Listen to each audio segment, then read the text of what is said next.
Hi, my name's Adina James. In this video today, we're going to talk about the Attachment Healing Bundle.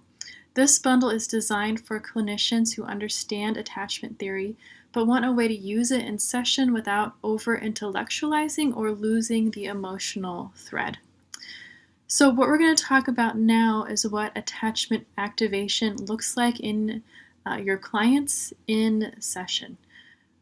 Attachment activation shows up right before vulnerability is being asked of someone.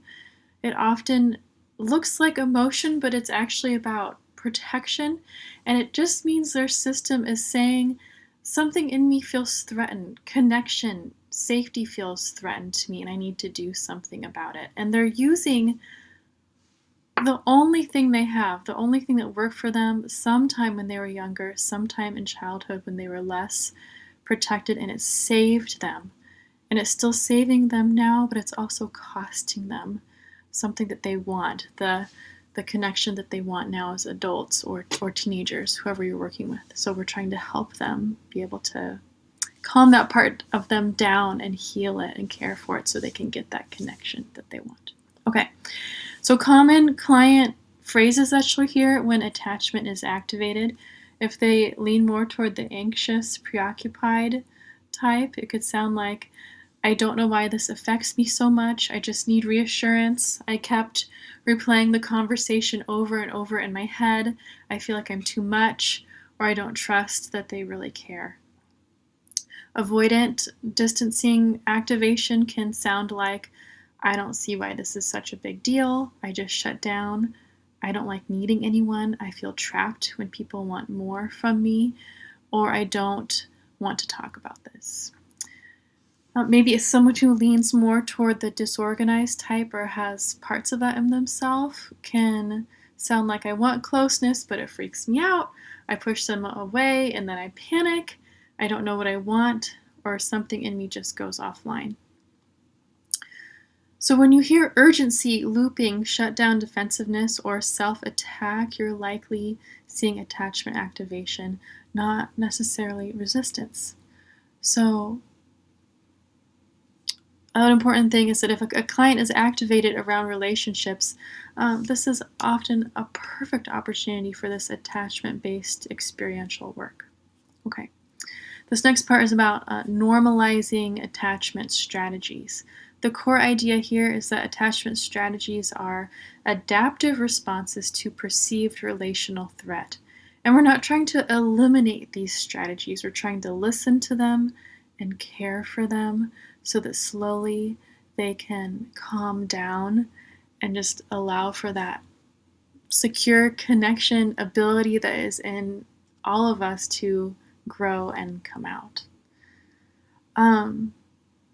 So here's an anchor line to remember. We're not trying to get rid of attachment strategies. We're listening for what they protect. So what these strategies are doing, anxious strategies are trying to keep connection close.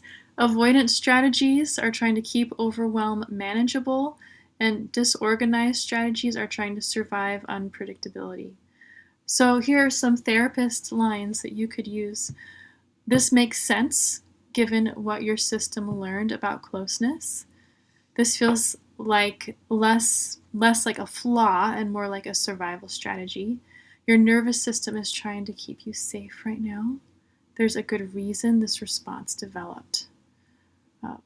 Why this matters. This normalization helps lower defense, increase safety, and makes curiosity more possible. Okay, this section is about reducing shame and self-criticism. So shame blocks experiential work. It's all about hiding, becoming smaller to avoid pain and punishment.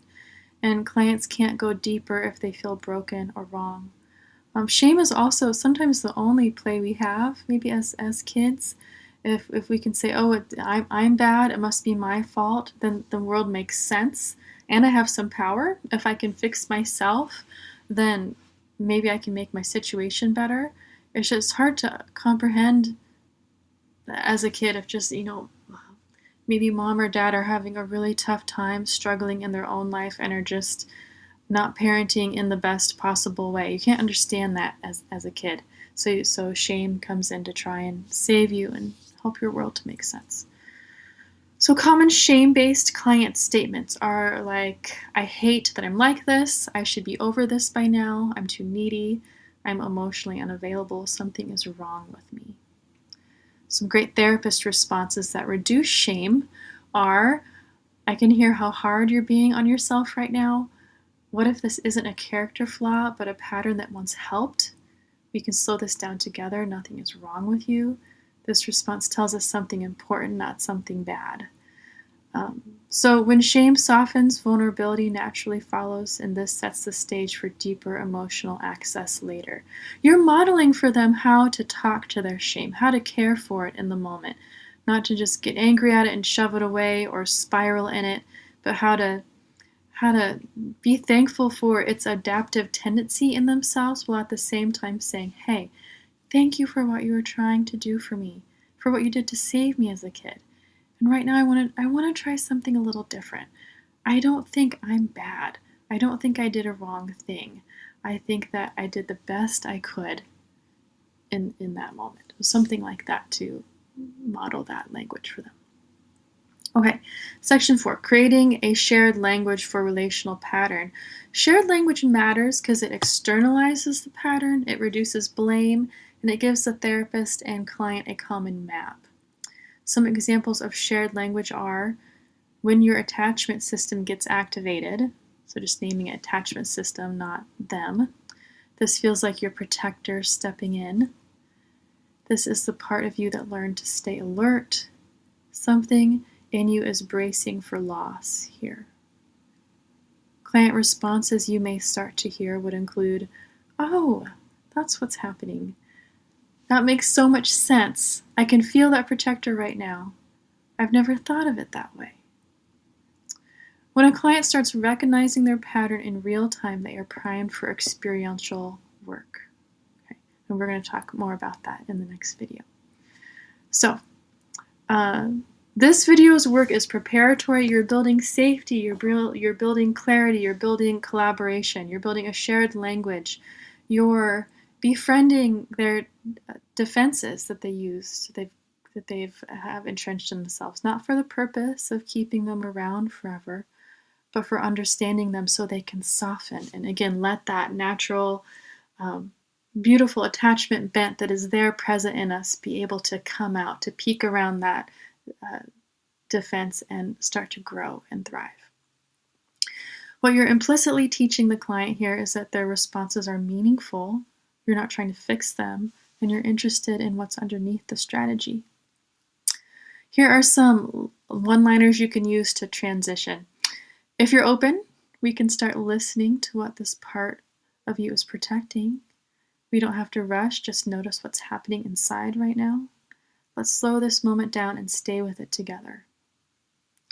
Okay, this bundle works best with clients who get activated in relationships, are curious about their patterns, feel stuck between closeness and protection, and want change but feel blocked by automatic responses.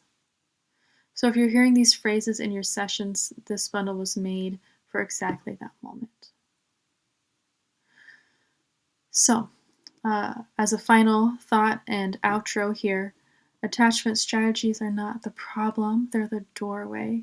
And when we listen first, that's when the deeper healing becomes possible. All right, see you in the next video.